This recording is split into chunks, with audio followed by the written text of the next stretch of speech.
Today we are going to talk about Luce Irigaray, a French feminist thinker born in the year 1930, and I think she is still alive. She was born actually in Belgium, Brussels. Of course, it's a French-speaking territory where she was born. In Belgium, they speak both Dutch, Flemish, as well as French. She got her master's degree from the University of Louvain in 1955. She taught in the Brussels High School for a short period from 1956 to 1959. Then she moved to France, and there she received another master's degree in psychology from the University of Paris. Then she was also interested in psychopathology. So she also worked with the Fondation Nationale de la Recherche Scientifique in Belgium. I mean, that simply means the Scientific Research Foundation of Belgium. Then she began to work as a research assistant in the Centre National de la Recherche Scientifique in Paris, in the National Scientific Research Center in Paris, where she remained director of the research for a long time. She participated in many of the seminars of Lacan. Lacan is well known for many of the seminars that he organized along the line of psychoanalysis. Therefore, she became an analyst from the point of view of psychoanalysis. She received a doctorate in 1968, but not in psychoanalysis, but in linguistics. But all these things helped her to form a specific approach to feminism. From 1970 to 74, she taught in the University of Vincennes, and it was at that time she was also the member of École Freudienne de Paris, the Freudian School of Paris, a school which was directed by Lacan himself. She got interested at this time in around 1969 in feminism, and therefore she began to analyze Antoinette Fouque, the feminist leader of that time. And based on that, she worked a second doctoral thesis titled Speculum of the Other Woman. Speculum of the Other Woman. Now, speculum is a technical term that is used for a particular kind of tool to analyze the genitalia, particularly of the woman. So she is using in a metaphorical sense. She therefore quickly found audience and acceptance among the feminist circles. And then she came up with another important work on ethics of sexual difference, and that gave her a reputation as a well-recognized continental philosopher. Her works have influenced many feminist movements in France and even Italy for many decades. Her major works include, other than Speculum of Other Women, Ethics of Sexual Difference, there are other works like this Sex Which Is Not One, Marine Lover of Friedrich Nietzsche, Eternal Passions, Towards a Culture of Difference, Sexes and Genealogies, Thinking the Difference for a Peaceful Revolution, and so on.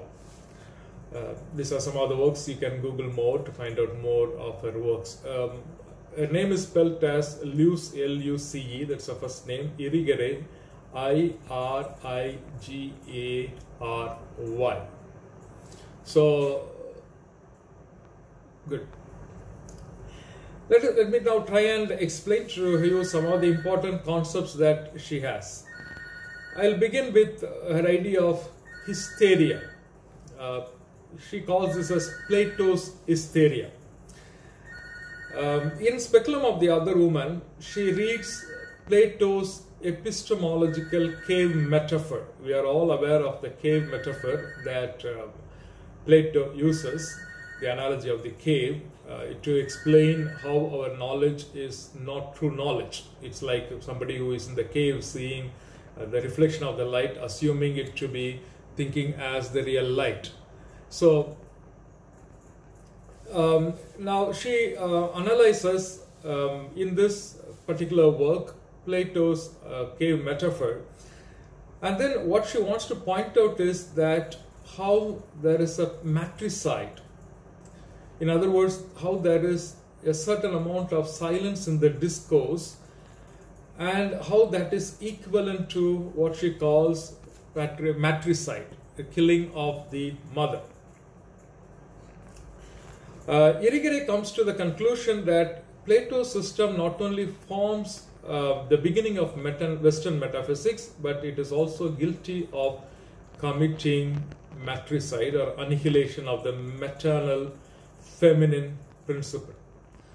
Therefore, according to Irigaray, Plato is not only the master of philosophy, but he is master phallocrat as well. Now, the word phallocracy, she is taking from Lacan himself. He uses the word phallocentrism, the phallus, the male sexual organ that becomes the center of the discourse, which is very commonly criticized by the feminist thinkers. So phallocrat is kind of the rule of that particular symbolism. Because he, according to her, is the first one to advocate phallocentrism. She explains this by speaking of, by making use of this cave metaphor, because the cave metaphor is for her an exploitation of the female uterus, or in Greek, hysterica, which represents the principle of maternal feminine. Now, there is a way by which Plato devalues this particular metaphor. Therefore, he devalues the maternal principle itself by recasting it as a dead cave and a dark hole, by taking its production function away and replacing it with another more abstract and masculine origin, namely his concept of the idea of the good that acts as the focal point of his thinking. So the hysterica, the uterus, will no longer be seen as an origin. In fact, it is supposed to be seen as the origin of life, but it is no longer seen as the origin, but it only serves as a passive receptacle. Therefore, a speculum for the reflections of the transcendent idea of the sun, which for Irigaray stands for the phallus as signifier. The transcendent idea of the sun is, stands for phallus as signifier. It is thus Plato who inscribes sexual indifference in Western metaphysics by committing the first symbolic matricide, which leads to a forced forgetting of the female imaginary. Now again, this expression imaginary is borrowed from Lacan himself. This in turn will lead to phallocentric misrepresentation of the principle of the maternal feminine and women in general. Therefore, only the masculine subject is represented in philosophy, since the philosophic logos, the reason, will reduce all others to the economy of the same.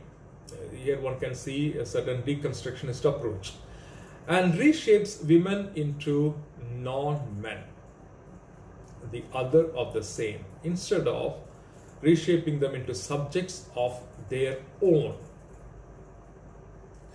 Since the philosophical discourse imposes its argumentation style and logical coherence on other discourses, the tradition of psychoanalysis can be held accountable for this problematic matricide as well.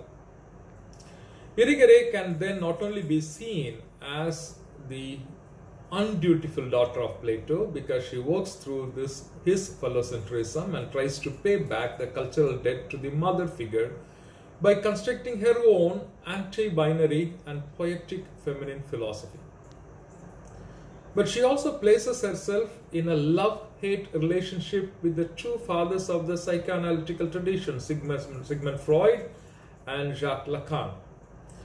On the one hand, Irigaray will critique them for analyzing female sexuality through a prejudiced masculine lens, and she will therefore look at the repressed question of female jouissance and female specificity. Now the word jouissance again, it's like a pleasure, but very often related to the sexual orgasmic pleasure. On the other hand, Irigaray will also use the tradition of psychoanalysis against itself and other discourses as a critical feminist tool. It is this double strategic movement of rewriting the practice of psychoanalysis that gives credit to Luce Irigaray.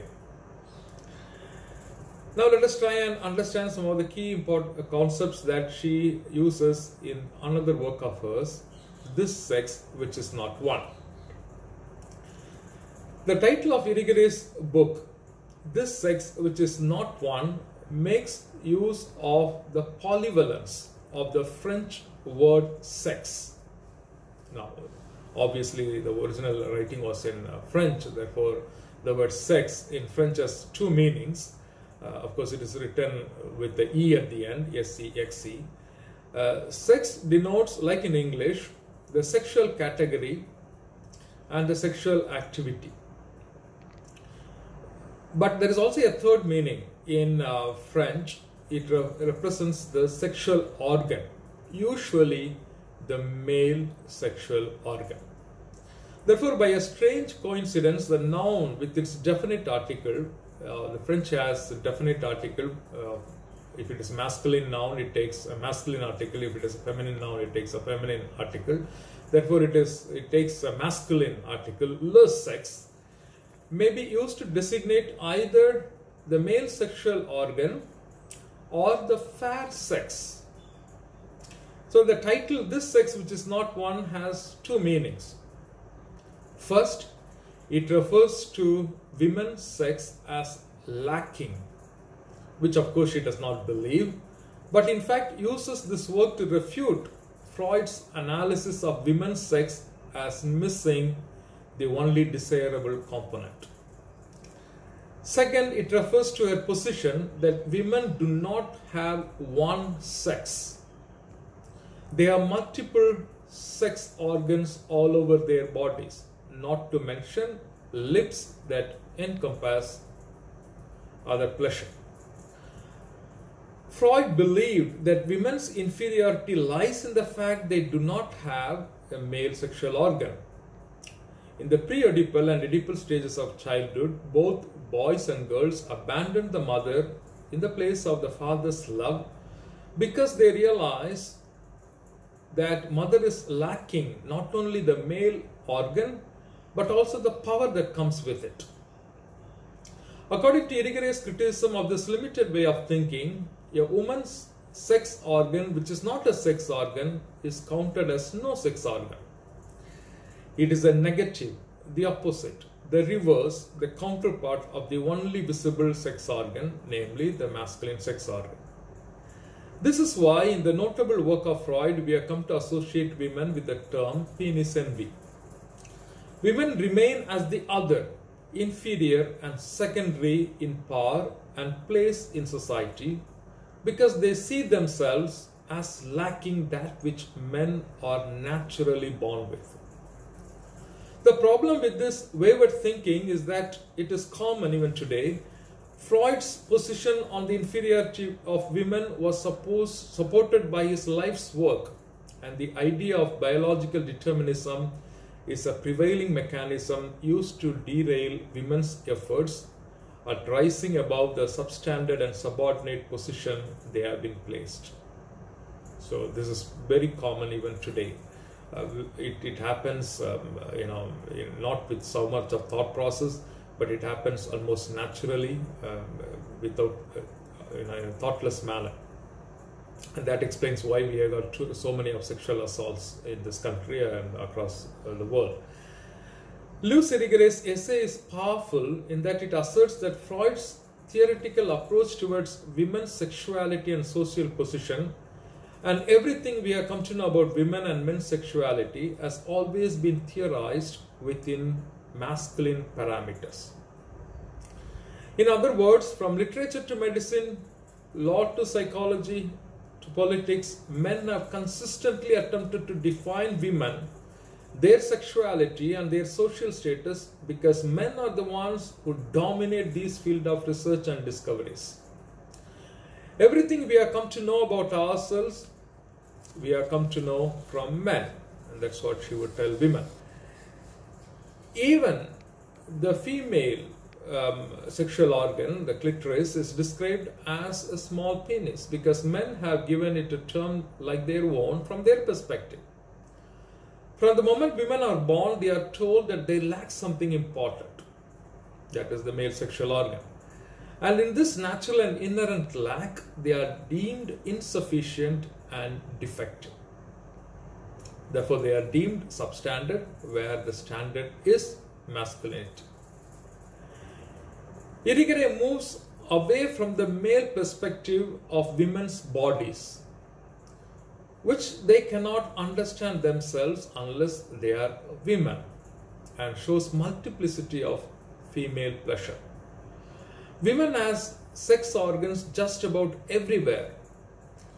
The geography of her pleasure is much more diversified, more multiple in its differences, more complex, more subtle than is imagined by phallocentric ideologies.